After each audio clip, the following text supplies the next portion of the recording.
पानेवाडी येथील भारत पेट्रोलियम कंपनीने वाहतूकदारांची निविदा काढताना विश्वासात न घेतल्यामुळे तसेच नवीन दर मान्य नसल्यामुळे माल वाहतूकदारांनी सोमवारी रात्रीपासून संप पुकारला आहे। या संपात तब्बल 400हून अधिक टँकरधारक सहभागी झाले आहेत। संपामुळे राज्यातील विविध ठिकाणी पेट्रोल डिझेलची टंचाई निर्माण होण्याची शक्यता नाकारता येत नाही। दरम्यान पानेवाडी येथील भारत पेट्रोलियम कंपनी व पेट्रोल डिझेल वाहतूक करणारे वाहतूकदार यांच्यात वाहतूक दरावरून संघर्ष सुरू आहे।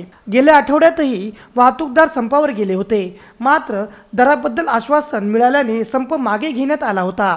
सोमवारी कंपनी प्रशासनाने नवे दर निश्चित केले। हे दर कमी असून कंपनी प्रशासनाने विश्वासात न घेता दर निश्चित केल्याचा आरोप माल वाहतूकदार संघटनेने केला आहे। त्यानंतर संप पुकारण्यात आला।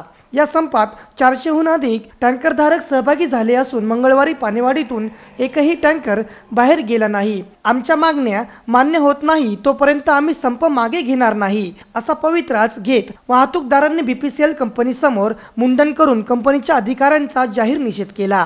सध्या कंपनी वाहतूक दर प्रति किलोमीटर 2 रुपये 30 पैसे देत आहे। त्यात वाढ करायचे सोडून कंपनी नव्या निविदेप्रमाणे प्रति किलोमीटर 2 रुपये 16 पैसे दर देणार असल्याचे माल वाहतूकदारांचे म्हणणे आहे।